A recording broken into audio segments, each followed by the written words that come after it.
अरे माधव, जरा जल्दी से 1 किलो शक्कर तो तौल देना भाई। यह लीजिए, आपकी शक्कर पूरे 1 किलो है और कुछ चाहिए तो बता दीजिएगा। अरे माधव भाई, बात यह है कि अभी जेब खाली है और घर पर चाय छड़ी हुई है। चीनी एन वक्त पर खत्म हो गई, इसलिए दौड़ा चला आया। पैसे कल पक्का दे दूंगा, आखिर इसी गांव के तो हैं, कहीं भागे थोड़े ही जा रहे हैं। छोड़िए भाई, पैसे तो आते रहेंगे, आप कल दे देना। तभी दुकान पर संदीप का आना होता है और वह आते ही कहता है, अरे ओ माधव, 2 किलो चावल निकाल देना। कहाँ भागे जा रहे हो भाई? कम से कम इन चावलों के पैसे तो देते जाओ। माधव, माफी चाहता हूँ, पर अभी पैसे नहीं दे पाऊंगा। घर के हालात बहुत खराब हैं और खाने को कुछ भी नहीं है। अगर आज तुमने ये चावल नहीं दिए तो मेरा सारा परिवार आज रात दाने दाने के लिए तरस जाएगा और सबको भूखे पेट ही सोना पड़ेगा। भाई इतनी फिक्र मत करो, आज तुम यह चावल ले जाओ।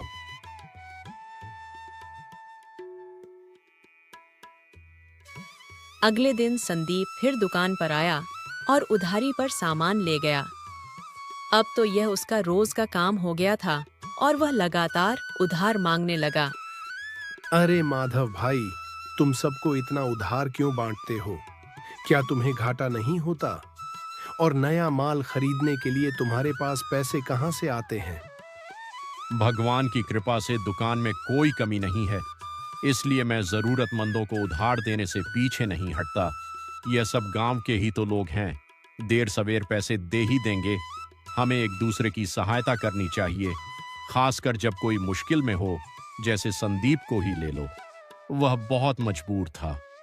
अगर मैं उसे खाली हाथ लौटा देता तो उसके पूरे परिवार को आज बिना खाए ही रात काटनी पड़ती। माधव, तुम वाकई बहुत सीधे हो। तुम्हें शायद अंदाजा नहीं है कि संदीप के पास पैसे होते हैं, पर वह जानबूझकर तुम्हें फूटी कौड़ी नहीं देता। वो बस तुम्हारी इस शराफत का फायदा उठा रहा है। क्या बात कर रहे हो? क्या संदीप वाकई में ऐसा कर सकता है? मुझे तो लगा था कि वह सच में बहुत मजबूर है। राघव, मेरी बात पर गौर करो माधव। संदीप के पास पैसों की कोई कमी नहीं है। उसने कल ही नया फ्रिज लिया और आने वाली शादी के लिए नए कपड़े भी तैयार करवा लिए हैं। जिसे तुम मजबूर समझ रहे हो, वह असल में तुम्हें धोखा दे रहा है। वह बड़ी होशियारी से बहाने बनाकर तुम्हारी दुकान से मुफ्त का राशन ले जा रहा है और तुम मासूम बन रहा। तो संदीप मुझे ही बेवकूफ समझ रहा है। कल जैसे ही वह सामान लेने आएगा, मैं उसकी सारी असलियत उसके सामने रख दूंगा। फिर वही बात, तुम आज भी बिना पैसे चुकाए दुकान से सामान लेकर आ गए। क्या तुम हमेशा माधव की शराफत का ही फायदा उठाते रहोगे? अरे हाँ, वह माधव तो बिल्कुल भोला है, जो मेरी हर मनगढ़ंत कहानी में फंस जाता है। मैं बस थोड़ा सा रोने का नाटक करता हूँ और वह पिघलकर मुझे मुफ्त में राशन थमा देता है। उसे बेवकूफ बनाना तो मेरे बाएं हाथ का खेल है। पर यह तरीका ज्यादा दिनों तक काम नहीं आएगा। आखिर वह भी तो दुकानदार है। कब तक अपनी दुकान लुटाएगा? आज नहीं तो कल तुम्हें उसकी पूरी उधारी पाई पाई करके भरनी ही होगी। अरे छोड़ो भी, मैं उसे पैसे देने वाला नहीं हूं और ना ही उसे कोई कमी पड़ने वाली है। थोड़ा राशन उसने हमें दे दिया तो उसका खजाना खाली नहीं हो जाएगा। पैसे मांगने पर मैं बस लाचारी का ढोंग कर दूंगा और वह मूर्ख फौरन पिघल कर कहेगा कि उधार बाद में चुका देना। वह तो गांव भर का मसीहा बना फिरता है, सबको उधार देता है। कल देखना, मैं अपनी बातों के जाल में फंसाकर उससे 2 किलो आटा भी मुफ्त में उठा लाऊंगा। दूसरे दिन संदीप ने फिर से अपनी मजबूरी का मुखौटा लगाया और माधव की दुकान पर जाकर बोला, भाई, घर में आटा खत्म हो गया है, क्या 2 किलो आटा उधार मिल सकता है? देखो संदीप, अब बिना पिछला हिसाब किए तुम्हें एक दाना भी नहीं मिलेगा। तुम्हारी उधारी 300 तक पहुंच गई है। पहले पुराना हिसाब करो, उसके बाद ही आटे की बात करना। ऐसा मत कहो माधव, तुम तो बहुत दयालु हो। मेरा बेटे बीमारी की हालत में भूख से रो रहा है और घर का राशन पूरी तरह खत्म हो चुका है। अगर तुम गेहूं नहीं दोगे तो मेरे परिवार के सामने जान का संकट खड़ा हो जाएगा। मैं इस उम्मीद में आया था कि तुम मुझे निराश नहीं करोगे। आखिर इंसानियत भी तो कोई चीज है। अपनी जुबान को लगाम दो संदीप। झूठी हमदर्दी बटोरना बंद करो। पैसों की खातिर अपने बच्चे की सेहत का सौदा करते तुम्हें शर्म नहीं आती? मुझे सब पता है कि तुमने कल ही नया फ्रिज लिया है और नए कपड़े भी बनवाए हैं। तुम बस मेरी शराफत का नाजायज फायदा उठा रहे थे। अब तुम्हारा यह नाटक यहां नहीं चलेगा। पहले पिछला पूरा हिसाब करो, वरना दुकान से बाहर निकल जाओ। आज तुम्हें यहां से कुछ नहीं मिलेगा। इतनी सी बात का बतंगड़ क्यों बना रहे हो? 2 किलो आटा ही तो है, कोई बड़ी चीज तो नहीं मांगी। तुम्हारी दुकान तो अच्छी खासी चलती है। मुझे थोड़ा उधार दे दोगे तो क्या गरीब हो जाओगे? और रही बात उधारी की, तो गांव का हर दूसरा शख्स तुम्हारी दुकान से उधार ले जाता है। फिर आज सिर्फ मेरे लिए यह सारे नियम कायदे कहां से आ गए? मैं उधार देता हूं क्योंकि लोग ईमानदार हैं, पर तुम उनमें से नहीं हो। आज तक तुमने पिछला 1 रुपया भी नहीं चुकाया। बस हर बार नया झूठ बोलकर सामान ले गए। जरूरत के समय साथ देना मेरा फर्ज है, पर तुमने तो झूठ को अपना हथियार बना लिया है। तुमने मेरा फायदा उठाया है और यह बात मुझे बिल्कुल मंजूर नहीं। अब बिना पुराने पैसे चुकाए तुम्हें यहां से एक तिनका भी नहीं मिलेगा। बहुत बड़ा दुकानदार बन रहा है ना? जा नहीं चाहिए तेरा सड़ा हुआ आटा।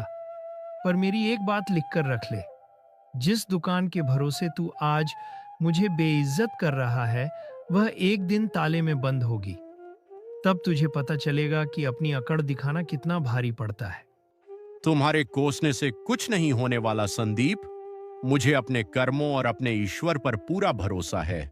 लेकिन हां, अगर मैं तुम जैसे धोखेबाजों को यूं ही मुफ्त में सामान लुटाता रहा तो जरूर मेरी दुकान एक दिन बंद हो जाएगी। अब बहुत हुआ तो चुपचाप यहां से निकल जाओ। तुम्हें यहां से अब एक दाना भी नहीं मिलने वाला। ठीक है, अभी के लिए मैं यहां से जा रहा हूं। लेकिन याद रखना माधव, तुमने आज मेरी जो बेइज्जती की है, उसकी कीमत तुम्हें चुकानी पड़ेगी। वक्त हमेशा एक जैसा नहीं रहता। देख लूंगा तुम्हें भी। अरे, यह क्या देख रही हूँ? आज खाली हाथ वापस आ गए। क्या हुआ? क्या आज तुम्हारी आंखों के आंसू और बीमारी का नाटक माधव की दुकान पर काम नहीं आया? हाँ, आज माधव के तेवर बिल्कुल बदले हुए थे। उसने न केवल आटा देने से मना किया, बल्कि अपनी दुकान के मुनाफे के नशे में मुझे बहुत खरी-खोटी सुनाई। मुझे उस पर बहुत तेज गुस्सा आ रहा है। उसे लगता है कि उसकी दुकान हमेशा ऐसे ही चलती रहेगी। पर अब मैं उससे सबक सिखाऊंगा। अगर मैंने उसकी वही दुकान उससे नहीं छीन ली तो मेरा नाम बदल देना। अब उसकी बर्बादी का वक्त शुरू हो गया है। लेकिन तुम आखिर करने क्या वाले हो? तुम्हारे दिमाग में ऐसी कौन सी खिचड़ी पक रही है जिससे तुम उसकी इतनी बड़ी दुकान छीन लोगे? सिर्फ बातें नहीं करूंगा, अब ठोस काम करके दिखाऊंगा। तुम देख लेना, उसकी शामत आने वाली है। संदीप ने चुपके से माधव के अनाज में गंदा कचरा मिला दिया। 2 दिन बीतते ही ओए माधव, बाहर आ और जवाब दे। तूने क्या घटिया मिलावट की है? तेरे यहाँ का आटा खाकर मेरे बच्चे अस्पताल पहुंच गए हैं। साहब, आप क्या कह रहे हैं? मैं ऐसा नीच काम कभी नहीं कर सकता। भला मैं दूसरों की जान जोखिम में क्यों डालूंगा? बिल्कुल सही बात है।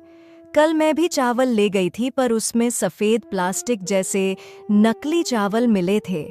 माधव अब बहुत बेईमान हो गया है। लानत है माधव, तुम चंद खोटे रुपयों के लिए इतना गिर सकते हो। मैंने कभी सोचा भी नहीं था। तुम पैसों के लालच में आकर बेगुनाह लोगों के जीवन से खिलवाड़ कर रहे हो। तुम्हारे इस मिलावटी खाने से आज किसी की जान भी जा सकती थी। सब लोग तुम पर अटूट भरोसा करते हैं और सामान खरीदते हैं, पर तुमने सबके साथ ऐसा गंदा विश्वासघात किया। तुम्हें डूब मरना चाहिए। आप सब लोग मेरी बातों पर यकीन क्यों नहीं करते? मैंने ऐसा कुछ भी गंदा काम नहीं किया है। मैं इतने सालों से दुकान चला रहा हूं और मैंने हमेशा बहुत ईमानदारी से यह दुकान चलाई है। मैंने अपनी पूरी जिंदगी में कभी बेईमानी नहीं की। झूठ बोलना छोड़। अब सबको तेरा असली चेहरा पता चल गया है। अब तेरा झूठ बोलना बिल्कुल काम नहीं आएगा। भाई लोग, अब और क्या देख रहे हो? इसने चंद पैसों के लिए सबके बच्चों की जान से खिलवाड़ किया है। इसको सख्त सबक मिलना चाहिए। रुको, गुस्सा शांत करो। मारपीट से कुछ नहीं होगा। इस चोरी और मिलावट का फैसला केवल पंचायत ही करेगी। चलो, इसे सरपंच के पास ले चलते हैं। सरपंच साहब, आप मुझ पर विश्वास कीजिए। मैंने अनाज में एक रत्ती भर भी मिलावट नहीं की। यह सब मुझे फंसाने की साजिश है। सरपंच जी, इसकी बातों में मत आइए। ये झूठ बोल रहा है। लालच ने इसे अंधा कर दिया है। मैं भी यही सोचता था कि यह लोगों को उधारी देने का इतना नाटक क्यों करता है। इसकी दुकान हमेशा लबालब भरी कैसे रहती है? ये बरसों से लोगों को धोखा दे रहा है।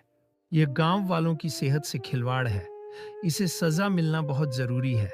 सरपंच साहब, मुझ पर रहम कीजिए और विश्वास कीजिए। मैंने कभी बेईमानी नहीं की। उधारी तो मैं इसलिए देता था ताकि किसी का चूल्हा ना बुझे। मैं तो बस लोगों की निस्वार्थ मदद करता था। ये मेरे साथ बहुत बड़ा अन्याय हो रहा है। सालों से गांव वाले मेरा अनाज खा रहे हैं। कभी कोई शिकायत नहीं आई। मेरा सामान हमेशा शुद्ध और उत्तम होता है। फिर आज ही यह हंगामा क्यों? सरपंच जी, मैंने किसी की जान के साथ कोई खिलवाड़ नहीं किया है। झूठ की भी हद होती है।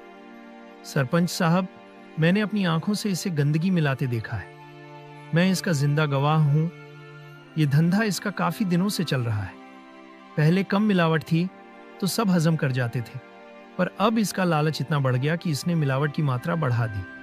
इसी वजह से बेचारे लोग बीमार पड़ रहे हैं। इसकी बातों में मत आइए। संदीप, मैंने तुम्हें उधारी देने से मना किया। क्या इसीलिए तुम इतना बड़ा झूठ बोल रहे हो? कहीं यह सब साजिश तूने तो नहीं रची? मुझे फंसाने के लिए तुम इतने नीच बन जाओगे? मैंने सोचा नहीं था। वाह रे माधव, खुद चोरी और ऊपर से सीना चोरी। सरपंच जी, मिलावट इसकी दुकान में मिली और अब यह मुझ पर आरोप लगा रहा है। इसकी एक भी बात सच नहीं है। यह अपनी खाल बचाने के लिए झूठ का सहारा ले रहा है। हाँ, संदीप सही बोल रहे हैं। इस मिलावटखोर ने हमारे बच्चों की जान जोखिम में डाली है। इसे यहां रहने का कोई अधिकार नहीं। अभी के अभी इसे धक्के मारकर गांव से बाहर निकालो।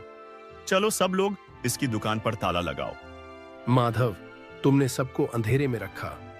हम तुम्हें शरीफ समझते थे, पर तुम तो जहरीले नाग निकले। तुमने चंद रुपयों के लिए गांव का भरोसा तोड़ा और बेईमानी की। आज लोगों की सांसें अटकी हैं और इसके जिम्मेदार सिर्फ तुम हो। तुम्हें इस पाप की भयानक सजा मिलेगी। तुम्हें इसी पल यह गांव खाली करना होगा। इस पावन मिट्टी पर रहने का तुम्हारा कोई अधिकार नहीं बचा।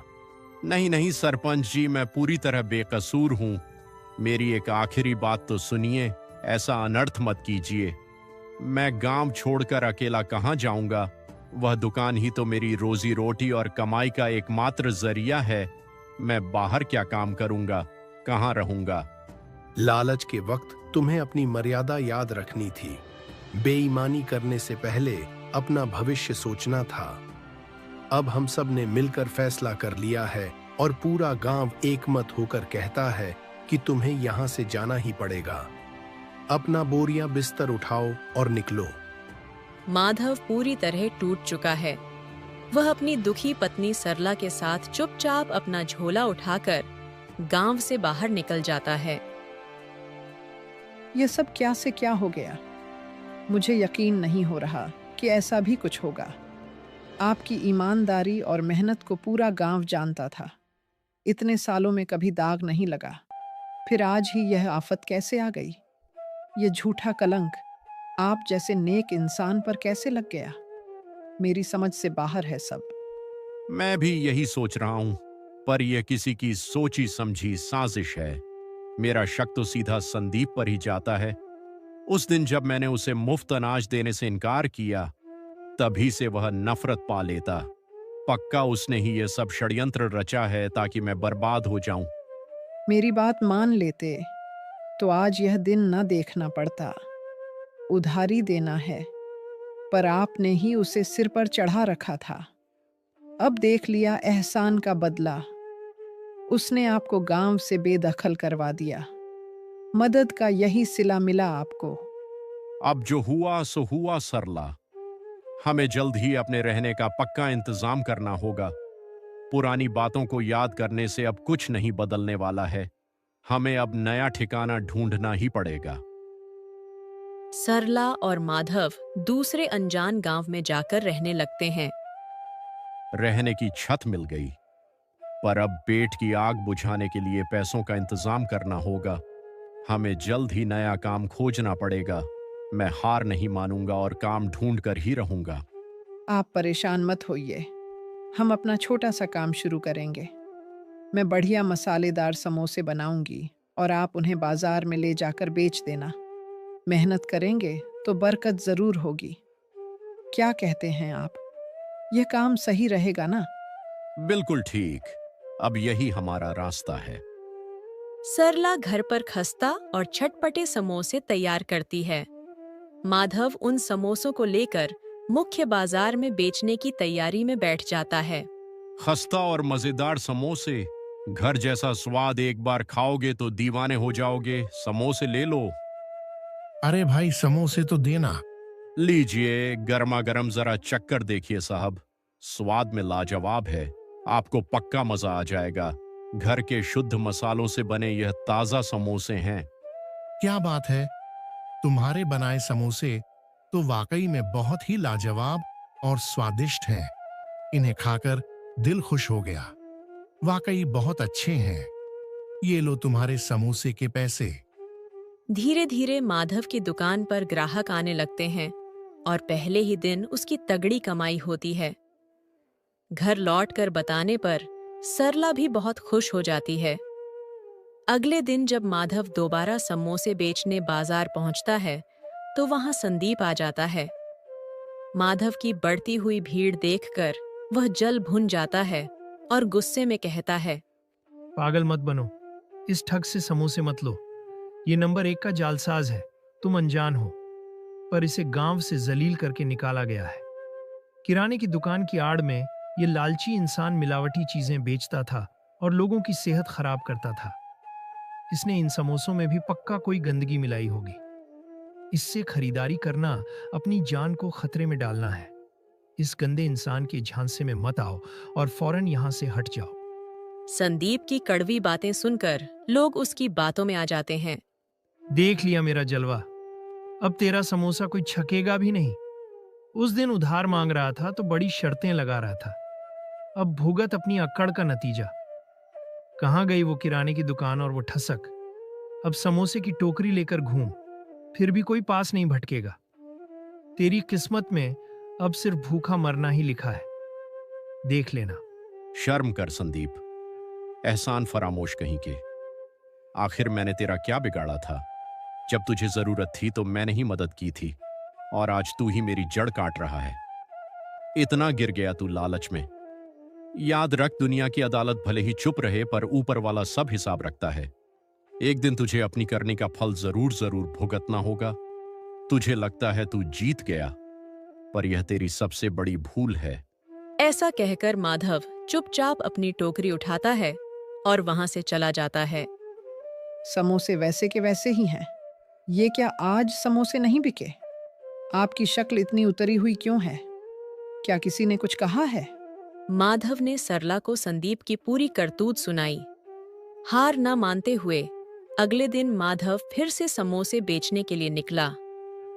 तभी रास्ते में उसे एक बेचारी बूढ़ी औरत दिखाई दी जो ठोकर खाकर नीचे गिर गई थी और दर्द से कराह रही थी। हे भगवान माँ जी, ये क्या हो गया? आप सड़क पर ऐसे क्यों गिर गई? कहीं ज्यादा चोट तो नहीं आई? आपकी तबीयत ठीक नहीं लग रही है। आपका घर कहाँ पर है माँ जी?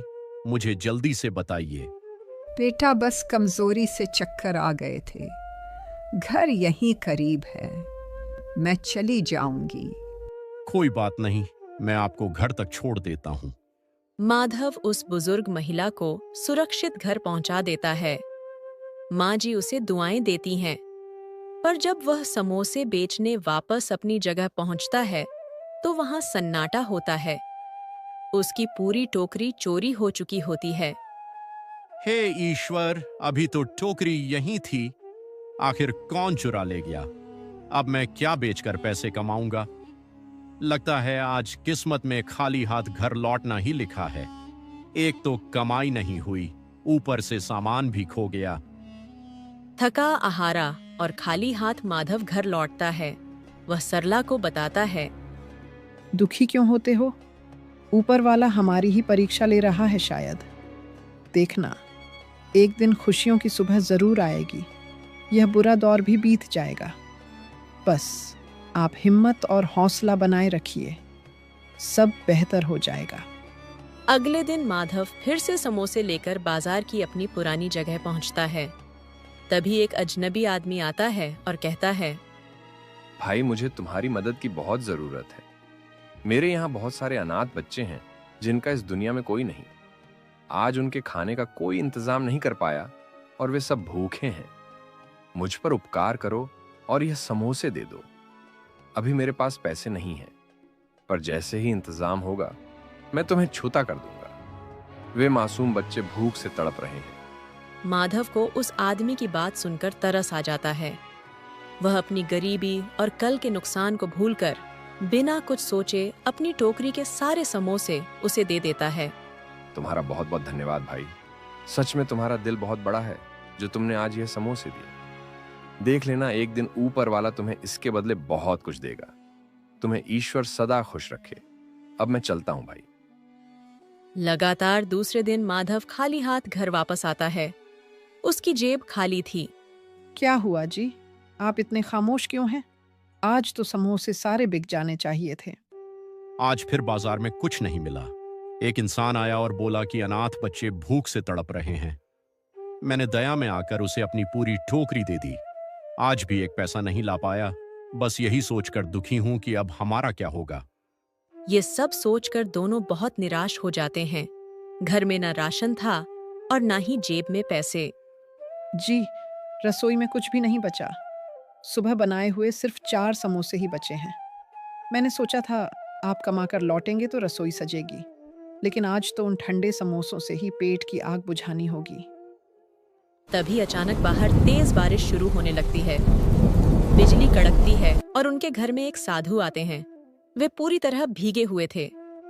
बेटा, मेरी एक मदद करोगे? बाहर बहुत बारिश हो रही है। मैं इस भीगते मौसम में अपने घर नहीं जा सकता। क्या मैं आज की रात तुम्हारे यहाँ रुक सकता हूँ? जरूर बाबा।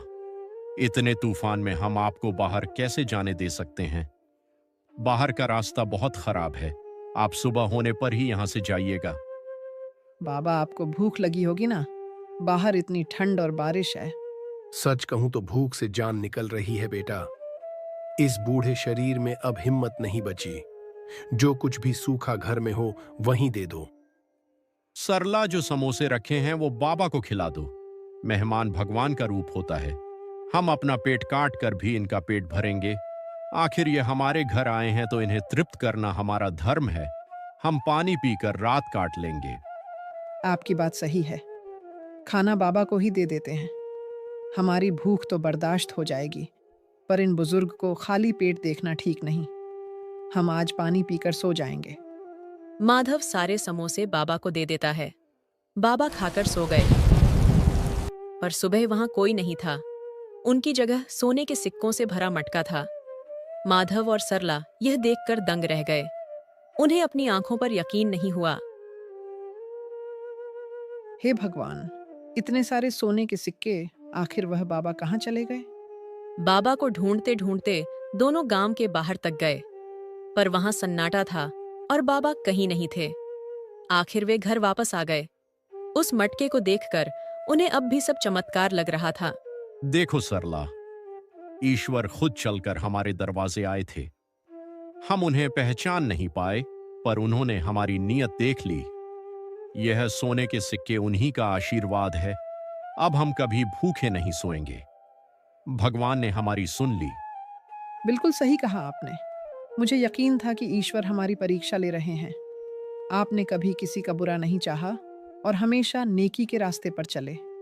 आपकी इसी अच्छाई का फल आज भगवान ने हमें दिया है। उन्होंने हमारी सुन ली और एक पल में हमारी सारी परेशानियां खत्म कर दी। हे ऊपर वाले, आपका बहुत बहुत धन्यवाद। आपको मेरा कोटि कोटि प्रणाम। आपने हम जैसे गरीबों की विनती सुन ली और हमारा जीवन खुशियों से भर दिया। आपकी लीला सच में बहुत अपरंपार है प्रभु। वक्त का पहिया ऐसा घूमा कि माधव की किस्मत चमक गई। अब वह एक अमीर इंसान था जिसके पास जमीन और बंगला सब था। अचानक एक दिन उसे सड़क पर एक भिखारी दिखा। जब माधव ने पास जाकर उसका चेहरा देखा तो उसके होश उड़ गए। वह भिखारी उसका पुराना पड़ोसी संदीप ही था। अरे संदीप, तुम यहाँ, तुम्हारी ऐसी हालत कैसे हो गई?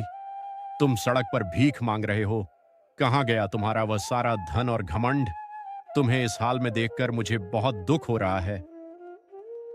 संदीप के पैरों तले जमीन खिसक गई।